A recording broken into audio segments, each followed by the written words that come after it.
Hi friends, అందరూ ఎలా ఉన్నారు? ఏంది గోంగూర చూపిస్తున్నాను అనుకుంటున్నారా? గోంగూర పచ్చడి అయితే చేసుకుందాం ఇప్పుడు. ఎలా చేసుకోవాలో చూపిస్తాను, వచ్చేయండి. ఫస్ట్‌గా గోంగూర అంతా ఒలుచుకొని శుద్ధంగా ఒక గిన్నెలో వాటర్ పోసుకొని కడుక్కొని ఆరబెట్టుకొని ఫ్యాన్ గాలికి ఆరబెట్టుకుంటే సరిపోతుంది.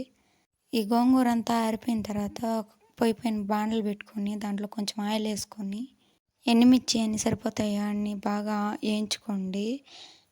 ఇదైతే నా ఫుల్ వీడియో, సెకండ్ వీడియో. ఏమన్నా మిస్టేక్స్ జరిగినా ఏమనుకోవద్దు. నేనైతే క్లారిటీగానే చెప్తున్నాను అనుకుంటున్నాను.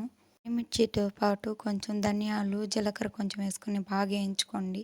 వేయించుకున్నట్టుగా ఒక గిన్నెలో పక్కకు తీసి పెట్టుకునేయండి. చల్లారుతాయి. కొంచెం ఆయిల్ దండిగా పోసుకొని వేయించుకోండి. బాగా వేగిపోతాయి ఫాస్ట్గా. కొన్ని ఎండుమిరపకాయలు ఎక్కువ వేసుకోండి. సరిపోకపోతే మళ్ళీ కారం సరిపోకపోతే బాగుండదు అంతగా గోంగూర పచ్చడి అయితే. ఇప్పుడు కడిగి పెట్టుకున్న ఆకుని కొంచెం కొంచెంగా నూనెలో వేసుకొని వాడ్చుకోండి బాగా. గోంగూర కొంచెం పులుపు ఎక్కువ ఉంటుంది కాబట్టి బాగా ఆయిల్లో దగ్గర పడేదాకా వాడ్చుకోవాలి. అప్పుడే టేస్ట్నెస్ అయితే బాగా తెలుస్తుంది. ఆకుని ఎక్కువ వాడ్చుకోకపోతే తీగలు తీగలుగా మిక్సీకి వేసుకోవడానికి కూడా సరిగ్గా రాదు. నేను అందుకనే కొంచెం కొంచెంగా వాడ్చుకుంటున్నాను. ఒకేసారి వాడ్చుకుంటే మొత్తం వాడదని చెప్పేసి. ఆయిల్ ఎక్కువగా పోసుకొని మొత్తం అయినా ఒకేసారి వాడ్చుకోవచ్చు. కానీ కొంచెం కొంచెంగా వాడ్చుకుంటేనే మొత్తం ఒకసారిగా. నేనైతే 2 గోంగూర కట్టలు అయితే తీసుకున్నాను. ఇంతైతే వచ్చింది. ఇంత దగ్గర పడేదాకా వాడ్చుకోవాలి. ఎండుమిరపకాయలు అయితే వేయించి పెట్టుకున్నాం కదా, దాంట్లో కొంచెం ఉప్పు వేసుకొని బాగా మిక్సీ పెట్టుకునేయాలి మెత్తంగా.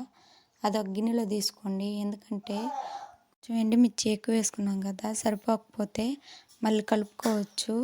మెత్తం చూసి కలుపుకుందామని పక్కకైతే తీసి పెట్టాను. గోంగూర కూడా కొంచెం కొంచెంగా మిక్సీకి పట్టేసాను. గోంగూర కూడా మిక్సీకి పట్టుకొని ఒక గిన్నెలోకి తీసుకునేయండి. తర్వాత అయితే కారం గోంగూర మిక్స్ చేసుకోవచ్చు. మనకి ఎంత సరిపోతుందో అంత క్వాంటిటీలో. వల్ల వంటలు రానోళ్ళకి కూడా ఈజీగా పచ్చళ్ళు అయితే చేసుకునేయచ్చు. ఇప్పుడైతే కారం గోంగూర మిక్స్ చేస్తున్నాను చూడండి. ఇటు మిక్స్ చేసుకుంటే మనకి తెలియని వాళ్ళకి కూడా బాగా ఎంతెంత సరిపోతుందో తెలిసినట్టు ఉంటుంది. మనం టేస్ట్ అయితే కొంచెం చూస్తే ఉప్పు సరిపోయిందో లేదో తెలుస్తుంది. ఉప్పు సరిపోకపోతే కొంచెం వేసుకోండి. ఇప్పుడు మెయిన్గా మనకి పోపు పెట్టుకోవడము. బాండలు కడుక్కొని బాండల్లో పెట్టుకున్నాము. కొంచెం ఆయిల్ పోసుకొని ఆ ఆయిల్లో ఆవాలు, ఉద్దిపప్పు, పచ్చెనపప్పు, కరింపాకు వేసుకొని బాగా వాడ్చుకొని గోంగూర ఏదైతే మిక్సీకి వేసుకున్నామో దాంట్లో పోసేయడమే. ఈ పోపు అనేది చాలా ఈజీ. ఇది పెట్టుకుంటే సూపర్గా వస్తుంది టేస్ట్.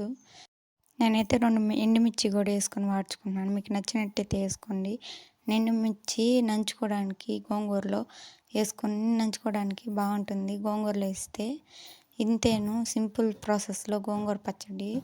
నేనైతే 2 గోంగూర కట్టలు అయితే తీసుకున్నాను, అందుకని ఇంత వచ్చింది. వీడియో నచ్చినట్టయితే లైక్ అండ్ సబ్స్క్రైబ్.